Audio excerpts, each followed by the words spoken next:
God's love is amazing because God's love created us. And God's love created us in His own image. Dahil sa kanyang pag-ibig ay nilikha niya ang tao, at ang paglikha na ito ay sa kanya pang wangis. Hindi tayo inihalin tulad sa ibang nilikha lang niya, kundi sa kanya mismo.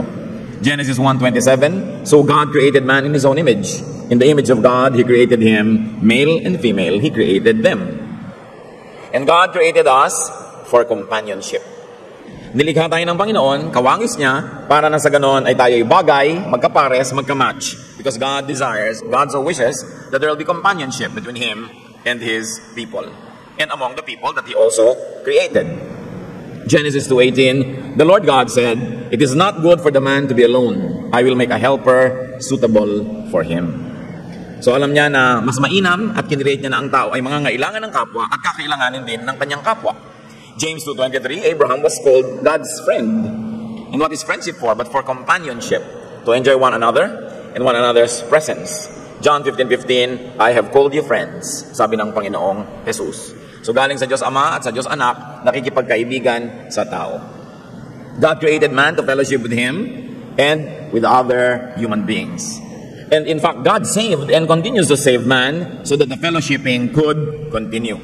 God likes, God wants, and God wills to connect and to fellowship with His people. Yan ang amazing love. Na sa kabila ng ating mga kapintasan, sa kabila ng ating paglayo kuminsan at mga pagkakamali, gustong-gusto pa rin tayo ng Diyos na kasama. Ang kanyang simula sa atin, nilikha tayo para makasama. Kaya nga ang Panginoon ay naglalakad sa halamanan ng Eden at nakikisalamuha, nakikipagmabutihan, nakikiisa, nakikisangkot sa buhay ng mga taong kanyang nilikha.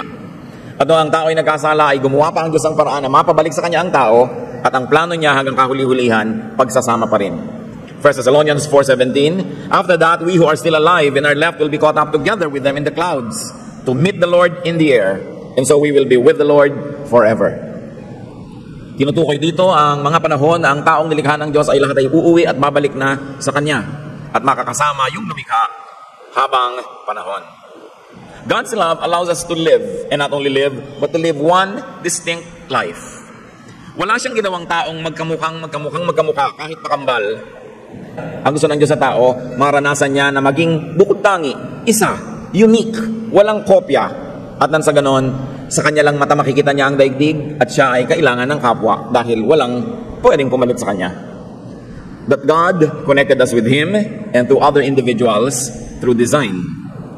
Ephesians 4:11, it was He who gave some to be apostles, some to be prophets, some to be evangelists, and some to be pastors and teachers. And you can go on and on and on. Ang Panginoon ang naglikha at gumawa sa tao para magkaroon siya ng kakaiba, bukod tangi, at kanya lang na papel sa buhay. So, bigyan na example dito, may mga nilikha daw na naka-disenyo para maging apostle niya, maging propeta, maging evangelist, soul winner, maging pastor, maging guro, at lahat pa ng uri ng ministries, vocations, at ng mga gawain sa mundo, ibinagay ng Diyos sa tao. Kaya walang taong walang silbi. Yung iba nagmumukhang walang silbi kasi ayaw magsilbi. O kaya, maling lugar ang kinakalagyan. Hindi tuloy lumulutang yung kanyang galing. Kasi na-assign siya o ini-assign niya ang kanyang sarili o nabara na siya sa isang lugar na hindi naman siya bagay doon. Bakit ginawa yun ng Diyos? Para walang tao na makakaramdam na siya ay expendable. Na siya ay hindi kailangan. Ang lahat ng tao ay kailangan. Yung iba nagmumukha lang hindi kailangan dahil nakasanayan na natin hindi asahan dahil hindi mo naman maasahan talaga. Pero choice. Everyone is needed and everyone needs everyone else. Kailan kaya natin yan lubos na mauunawa na ang nangyayari sa ating kapwa ay nangyayari din sa atin. Kaya maganda nga yung salitang kapwa-tao. Pareho kayo. Siya at ikaw, pareho rin. Pero individually may pagkakaiba para merong karing halaga na ikaw lang ang may dala at may bit-bit nun. Kaya kailangan ka ng iyong kapwa. Psalm 139:14, I praise you because I am fearfully and wonderfully made. Your works are wonderful. I know that full well. Yung namimintas sa sarili at namimintas ng kapwa, ibig sabihin hindi niya dinidibdib ang kahulugan na ang bawat tao ay buong kahiwagaan, kapangyarihan at kaluwalhatiang nilikha. Na ang bawat tao ay wonderful. Bakit? Diyos kasi ang gumawa and the works of God are wonderful. Marahil maaari nating sobrang tinititigan lang yung kakulangan ng kapwa, hindi natin nakikita yung mga bagay na talagang tamang-tama siya. Hinahanap natin sa kanya yung wala sa kanya, pinagagawa natin yung hindi naman siya gifted to do, nagmumukha tuloy siyang walang kwenta. But sabi, I am fearfully and wonderfully made. It means I fit. Swak ako, bagay ako sa lahat ng aking kasama, mga kasambahay, kasama sa trabaho at kapitbahay. Ngayon, kuminsan dahil sa ating maling pananaw sa sarili at sa kapwa, hindi tayo nagiging bagay. Kasi humahanap tayo ng pagkakadiferensyahan, humahanap tayo ng pagkakaiba-iba. Samantalang ang pagkakaiba-iba na yun can be very, very charming because it is in our differences that there's variety in life. We were designed to need each other. Kaya merong mga binigyan ng talino sa numbers kasi sila ang gagawa ng mga bagay na may kinalaman sa numbers. Merong ginawa ng talino tungkol sa mga sining, meron naman sa mga siyensya, may binigyan ng galing dito at galing doon para lahat ng tao may papel. Ito ang pag-ibig ng Panginoon. Kung ginawa lang tayong pare-pareho, siguro wala tayong hahanapin sa kapwa dahil pareho natin, pero gusto niyo bang kapareho niyo ang lahat ng tao? Ang dami din namang kulang sa buhay. God's love is so wonderful because God allows us to live not only one distinct life, but also many lives. God is a God of variety, kaya kahit ang isang tao, marami rin pwedeng gawin. Meron siyang number 1 na galing, pero meron ding number 2, may number 3, at ayon sa hinihingi ng pagkakataon, may ilalabas pa siyang ibang galing, kahit hindi naman niyang lagi na gusto niyang palutangin na galing niya. Many talents, many roles, many callings to enable others to fit.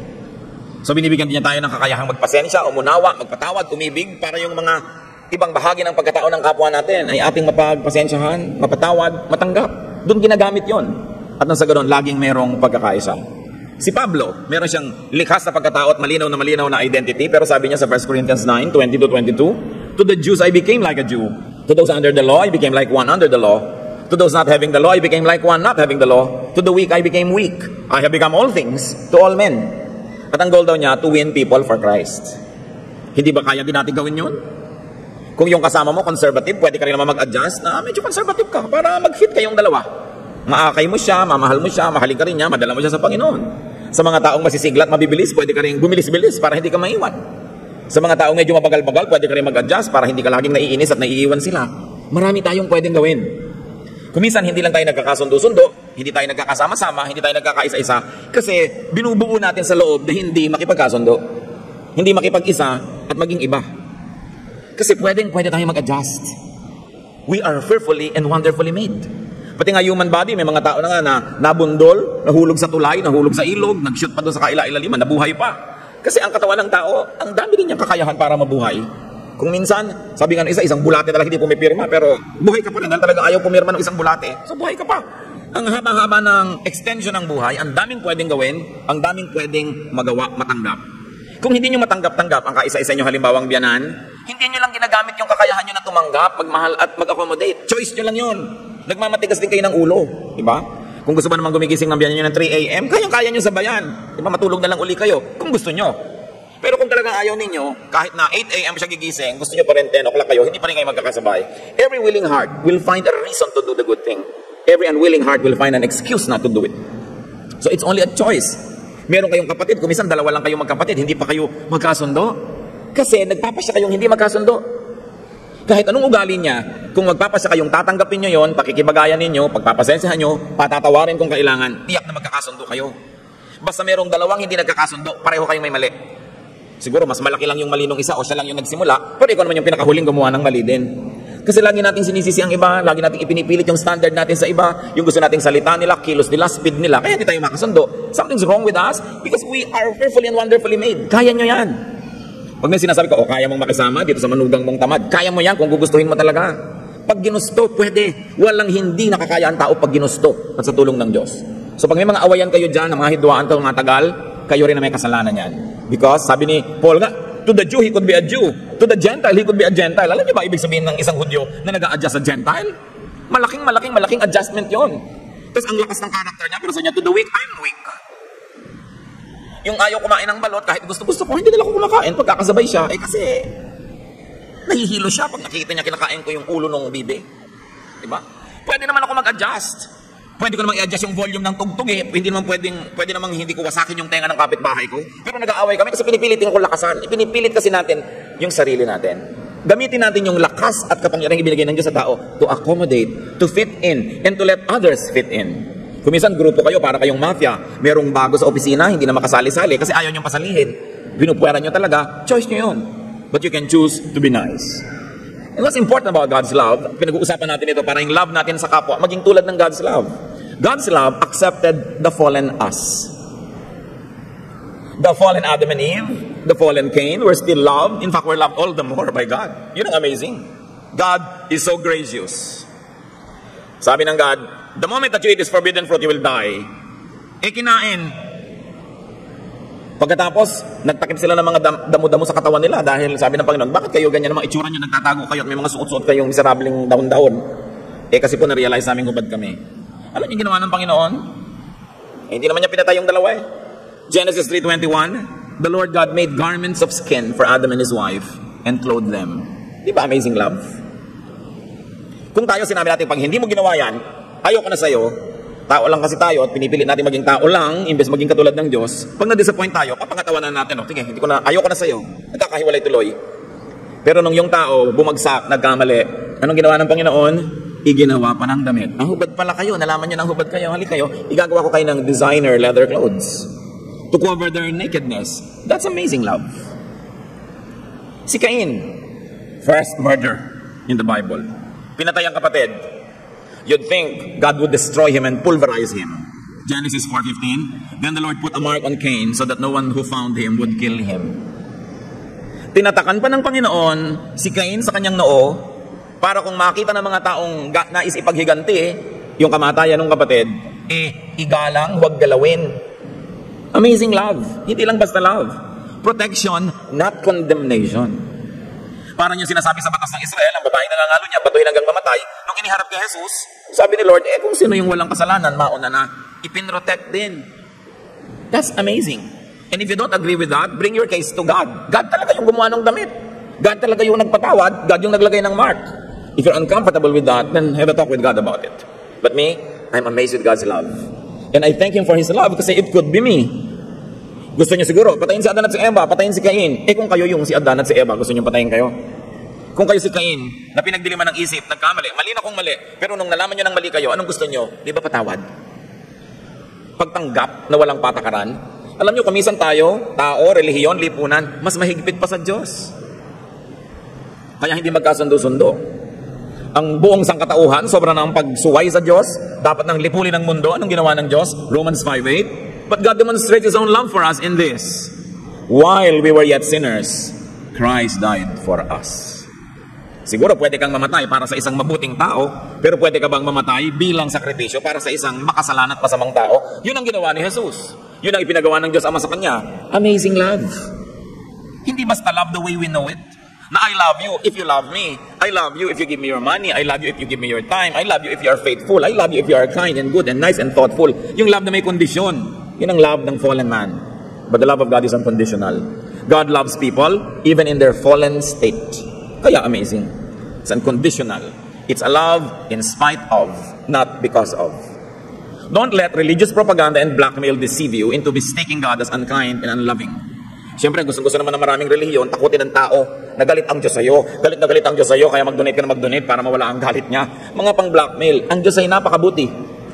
Napakabait. God made man in His own image. But often, fallen man makes God in His image. Totoo, we were made by God in His image. Pero maraming tao, they make God in their fallen image. So kung magagalitin sila, pinapresent nila ang magagalitin ng Diyos. Kung gusto nilang maghiganti, hahanap sila ng justification from God. Kung gusto nilang manikis, kung gusto nilang maging masungit, hahanap sila ng excuse na mukhang sa Diyos nang gagaling yun. Kasi ang tao, gumagawa din siya ng imahe ng Diyos ayon sa imahe ng tao.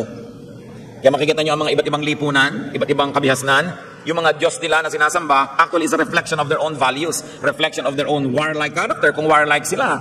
Kaya kung yung mga lipunan ay mapagtanim, ang mga Diyos nila, mga Diyos ng mga fertility, kung sila yung mga mahilig sa dagat, mga mangingisda o mga marino, ang mga Diyos nila, yung mga Diyos ng tubig.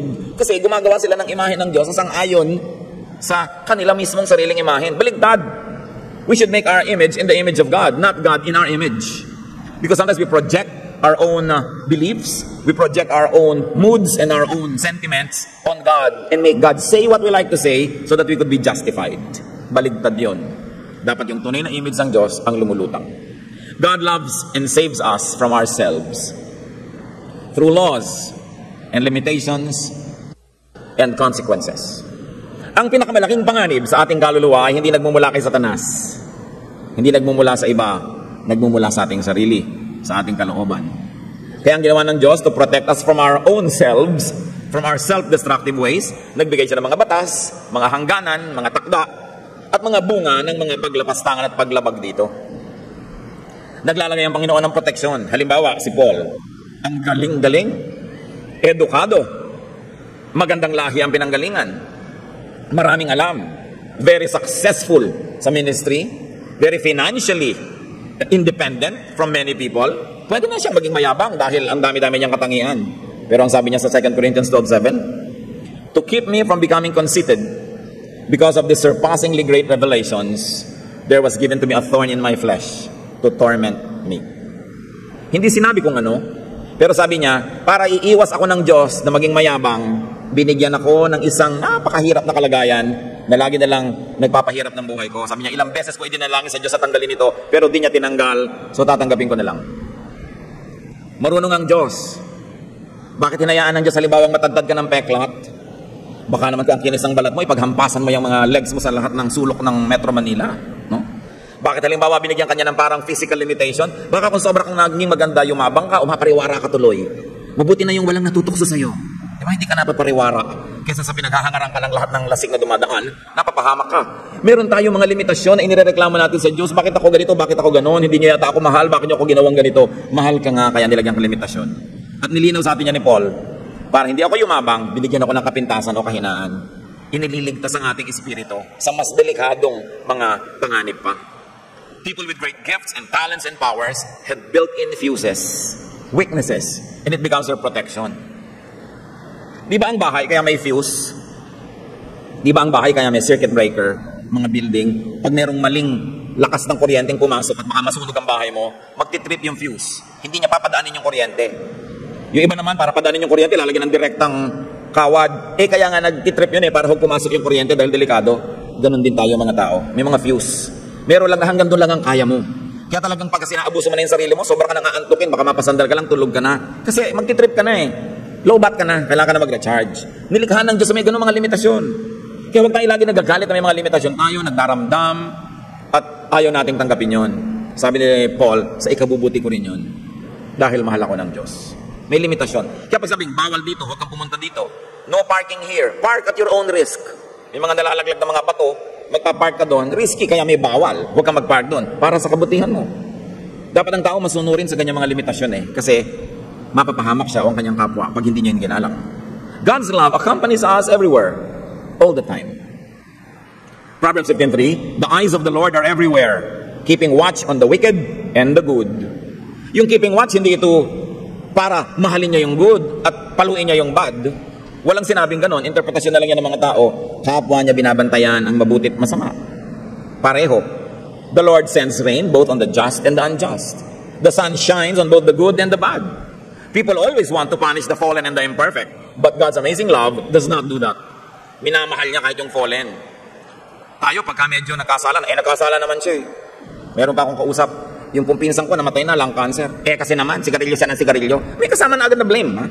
Kasi tayo, pagka mayroong pinayuhan at hindi nakinig, we feel we are entitled not to help anymore kasi hindi tayo sinunod. Hindi siya sumunod di bahala siya. Actually, excuse lang natin yun kasi talaga ayaw natin tumulong. Kasi sinusunod ka at hindi, matigas ang ulo niya at hindi, kung gusto mong tumulong, tulad ng Diyos, tutulong ka pa rin. Kaya isa sa mga pinaka nagpapamanhid ng kalooban ng tao, yung pagiging sobrang relihiyoso. Yung mga relihiyoso, pagka ang dinadapuan ng mga sakit, ng mga dilubyo, hirap sa buhay, ay yung sa tingin niya makasalanan, sabi niya, sinful naman siya eh. Yung parang natutuwa ka pa. At marami talagang relihiyoso, tuwang-tuwang, alam mo, yung mga umaapi sa atin, sa impyerno yung pupunta. Ganyan, tuwang-tuwang, sa impyerno talaga yan, tayo sa langit. Kung talaga makadiyos ka, ipagluluksa mo ang bawat pupunta sa impyerno, kahit masama siya o hindi. But religiosity can numb us, can give us a false sense of righteousness, that we feel that anybody who falls short of our measurement of righteousness deserves hell. And therefore, we gleefully usher them into hell. Yan ang isa sa mga hindi magagandang epekto ng sobrang relihiyon sa tao. Nawawalan siya ng sensitivity sa kapwa, lalo't hindi niya kasekta. Pagka nasunog yung isang buong bayan, alam nyo, nasunog yung buong bayan, pero huminto sa tapat ng bahay ni sister. Tawa mo, hallelujah, hallelujah. Pero yung iba, nasunog kasi marelihiyon eh. Ganun kaya ang Diyos? Pwede mo bang kulungin ang Diyos sa relihiyon? Yung Diyos universal. Yung religion, it's a frame, a prism, a glass through which you look at God. Pero hindi mo pwedeng ikulong ang Diyos sa pananaw mo na yon. God is beyond and above religion.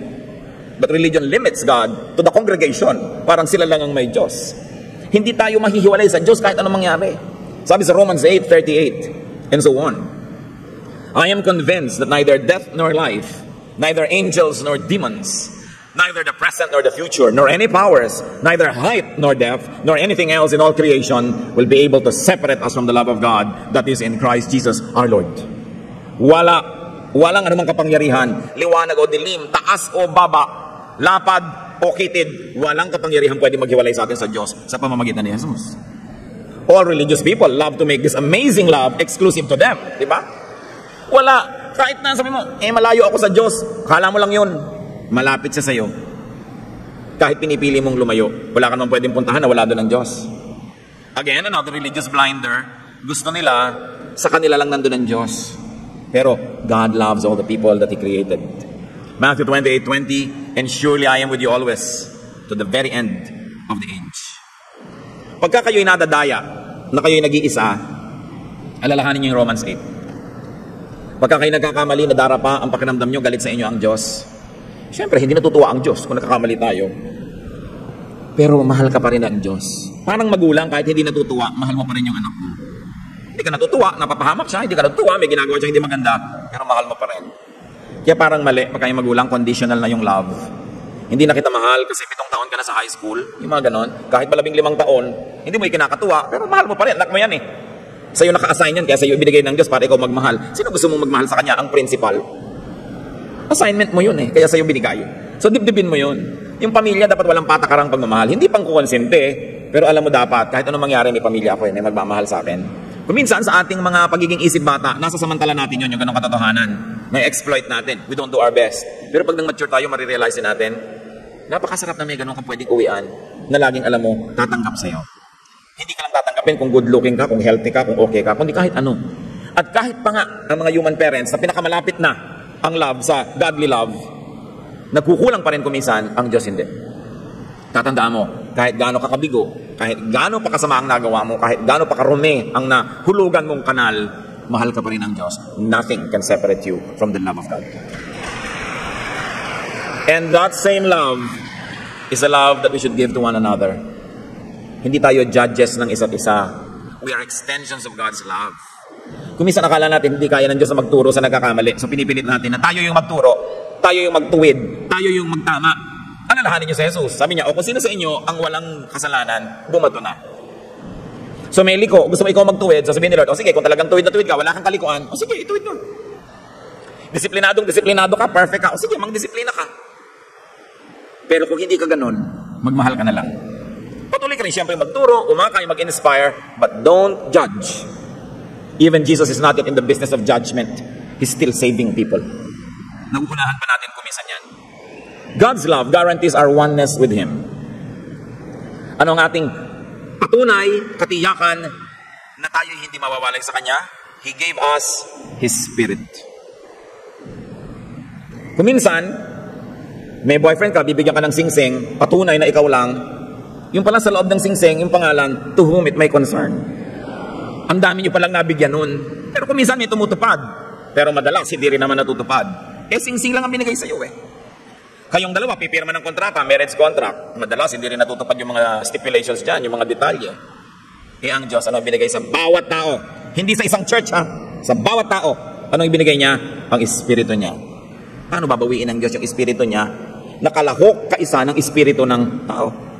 1 John 4:13, we know that we live in Him and He in us because He has given us His Spirit. Ano pa ang patunay ang kailangan natin para malaman natin? Grabe ang pag-ibig ito. Ibig sabihin, kahit anong gawin ko, hindi ako mahihiwalay sa Kanya.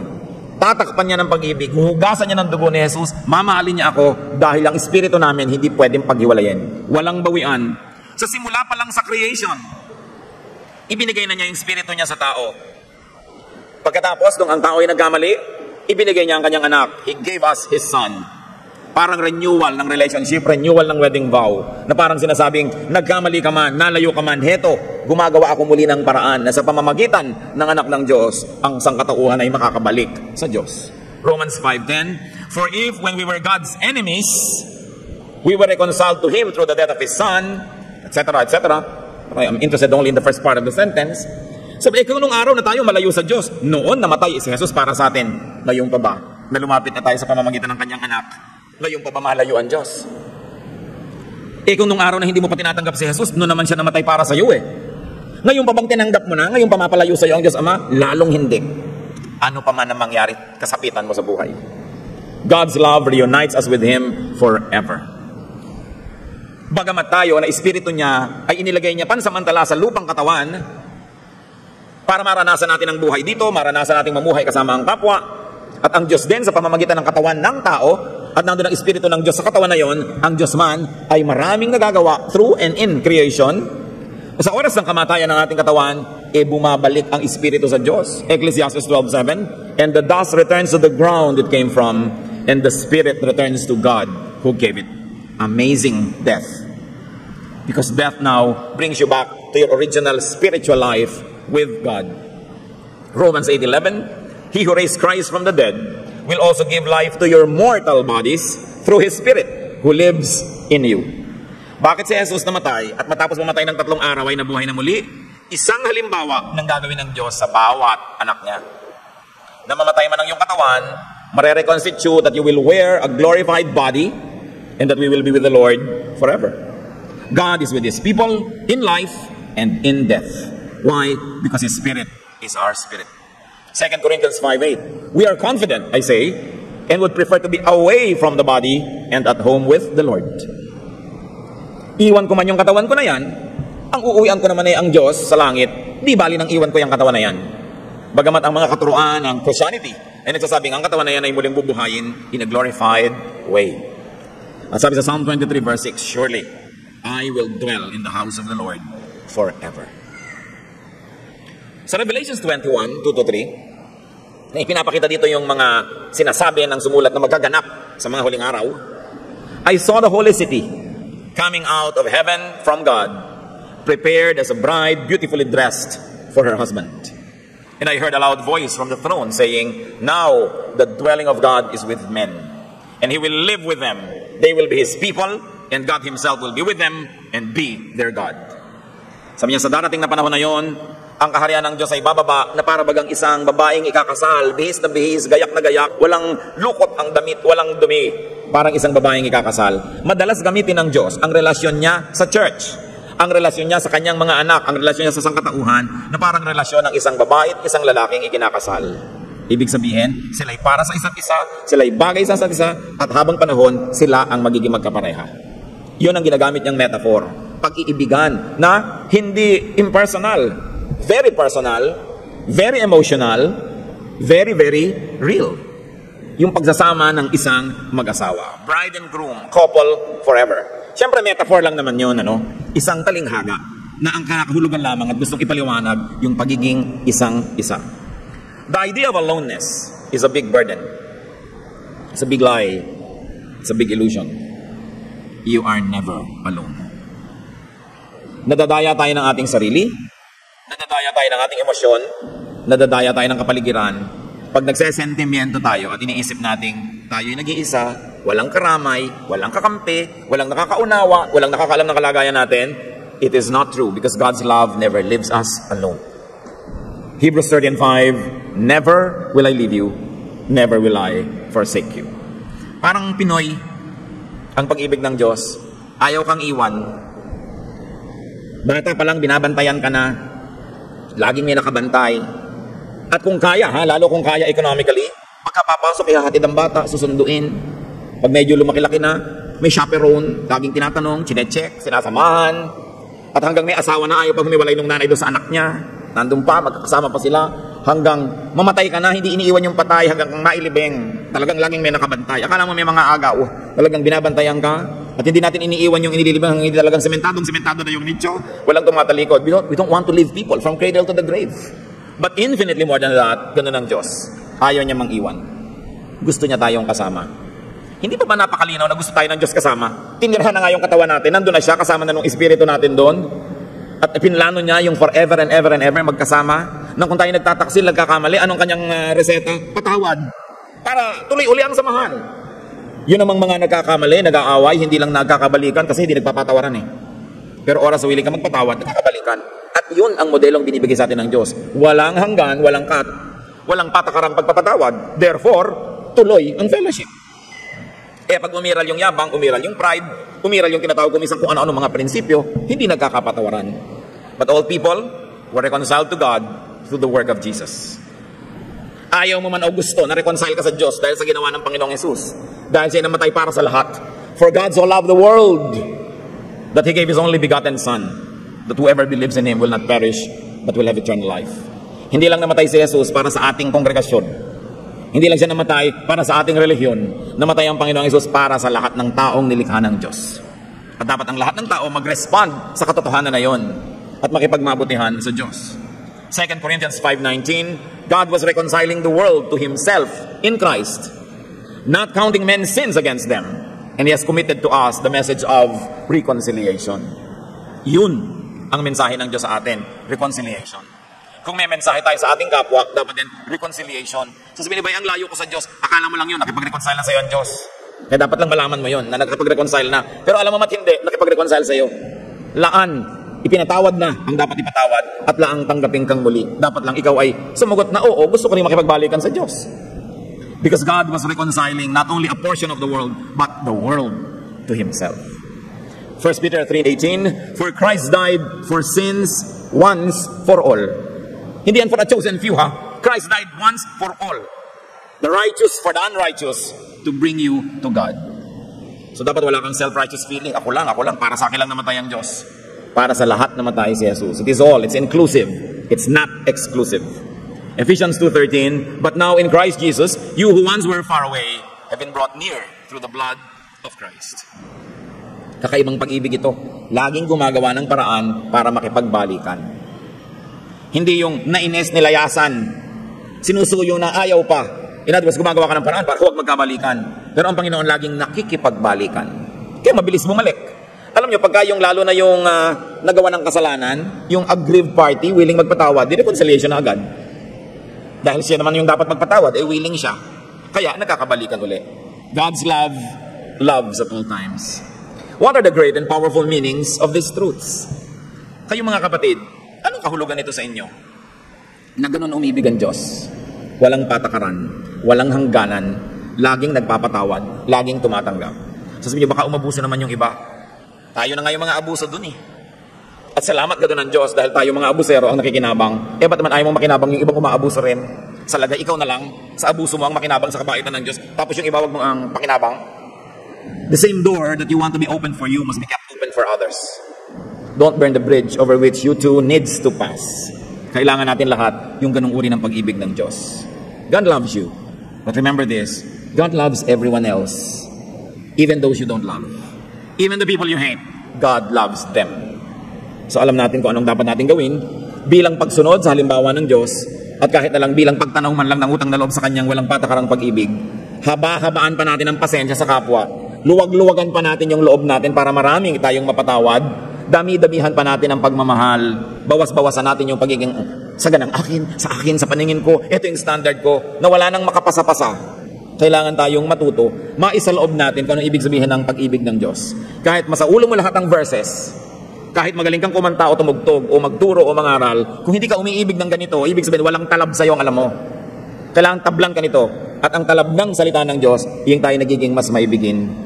Hindi nagiging mas marunong. Maghalaga namang maging marunong. Hindi naman tayo tinuturuan ng Diyos para tayo maging marunong eh. Tinuturuan niya tayo para tayo maging maibigin dahil minamahal niya tayo. Love yourself. God doesn't stop you from loving yourself. Sabi ni Jesus, love your neighbor as yourself. Hindi niya inaalis na mahalin natin ang sarili natin. Kaya lang, kung paano mo minamahal ang sarili mo, gawin mo rin mahalin ang kapwa mo. Kung paano minamahal ang anak mo, bigyan mo rin ng ganung uri ng pagmamahal yung anak ng iba. Hindi yung pagka ang anak mo ang gumagawa ng mali, cute. Pagka iba, masama. Dapat ine-extend natin yung pag-ibig natin. Brothers and sisters, listen well. Except for marital love, love must not be exclusive. It must be inclusive. Mahal mo ang sambahayan mo, mahal mo rin dapat yung sambahayan sa kabila. Mahal mo yung anak mo, mahal mo rin dapat yung labanderang naglalaban ng damit ng anak mo. Mahal mo yung mga pamilya mo, mahal mo rin dapat yung mga taong kasama niyo sa bahay, kamag-anak niyo mat hindi sa dugo, pero kasama niyo doon. Hindi yung namimili sobra ang pag-ibig mo. Anak ko lang ang dapat kumain ng masarap. Pag pinapakain nyo ng masarap ang anak nyo, may empleyado kayo, gumawa kayo ng paraan na kahit man lang din paminsan-minsan, kung hindi nyo makayang madalas, nakakain din ng masarap yung anak nila. Kasi mga likha din nyo ng Diyos. Hindi lang kayo ang nakakaranas ng bakasyon, kung may kayo ang may-ari ng kumpanya, binibigyan nyo rin ng bakasyon yung mga taong nagtatrabaho sa inyo, kahit legally, required sila magtrabaho ng ganito, pero kaya nyo naman bigyan ng mga bakasyon. Yung mga empleyado ninyo, halimbawa na may mga pamilya, hanggat pwede nyo pinapauwi para makauwi, kasi mamahalin nyo rin yung pamilya nila. Hanggang hindi tayo nagmamahal ng ganon, ang mahal mo lang yung kamag-anak mo, yung sambahayan mo, anong pinagkaiba mo sa hindi naniniwala sa Diyos? Mapagmahal din sila. Sabi ng Panginoong Yesus, kung ang binabati mo lang, yung bumabati lang din sa'yo, hindi ba kahit yung mga Gentiles ganyan? Kung mabait ka lang, doon sa mabait din sa'yo, kahit mga kriminal, mabait din sa sarili nilang nanay, anong pinagkaiba mo? Sabi ni Jesus, dapat nalalampasan mo yon, nahihigitan mo yon. Namamahal mo, hindi ka mahal-mahal. Ngayon, yung pag-ibig na tinutukoy natin dito, hindi emotional love. Alam nga mga emotional love mo, ang lahat ng tao, mahirap namang matupad yon. Pero yun lang, committed ka sa ikabubuti nila, gumagawa ka ng paraan para sila ay mapainam ang buhay. That's love. It doesn't have to be emotional. It can be a mental and an intellectual commitment to the betterment of someone else's life. Love yun. So, hindi dapat exclusive masyado yung kindness and goodness. Bawat tao, nandun ang espiritu ng Diyos. Ano man ang pagmamahal na ibigay mo dyan, Diyos ang nakakadama. Pero anumang pagkukulang o kaya kasamaan ang gawin mo doon, Diyos din ang nagdaramdam. Kasi nandun din sa tao na yon yung espiritu ng Diyos. At nais kong ulitin, hindi mo man siya mahal, mahal siya ng Diyos. Kung ikaw ay naging magulang na, alam mo yon, ang pinakamadaling paraan para kabigyan ng kasiyahan ay yung mahalin ng iba yung anak mo. Di bali na hindi ka marigaluhan sa birthday mo, pero yung anak mo, kinutuwa mong naaalala nila. Daig pang sa'yo ibinigay ang regalo kung ang anak mo ang regaluhan. So ganon din ang Panginoon natin, ang Ama sa Langit. Pag binibigyan natin ang ating kapwa, daig pa na sa Kanya tayo nagbibigay. Pero pag pinagkakaita natin ang ating kapwa, ang Diyos din na magulang din niya na nasa langit, ang nagdaramdam. So pahabain natin, palawakin, paramihan ang pinupuntahan ang ibig sabihin ng pag-ibig ng Diyos. But never forget and never neglect to love yourself. Because Jesus says, love your neighbor as yourself. Hindi masamang mahalin ang sarili. Masama lang kung tanging sarili mo na lang ang minamahal mo at wala ng iba. Ama namin, salamat sapagkat kayo mapagmahal. Kahit paulit-ulitin namin ang pagbubulay-bulay, pag-aaral ng iyong pag-ibig, hindi namin kayang unawain lahat ng sabay-sabay. Pero sa ngayon, dalangin namin, dagdagan nyo ang pangunawa namin. Pangunawa sa inyong pag-ibig na lalo, Panginoon, maglalapit ng aming loob sa inyo. Lalong makakapagsabi sa aming napakabuti nyo talaga. At higit dyan, lalong magbibigay sa amin ng inspirasyon, kakayahan na maging mapagmahal din sa aming kapwa. Huwag lang kami maging tagatanggap ng iyong kabutihan, maging daan din kami nito patungo sa iba. Pagbulay-bulayan natin mga kapatid, ang ibig sabihin ng God's amazing love. And that love is not supposed to be God's love alone. It's supposed to be the brand of love we give to Him and to one another. Ama, sa sandali ng katahimikan namin sa inyong piling, turuan nyo kaming magkaroon ng mga personal application at kung paano kami higit na magiging maibigin tulad nyo.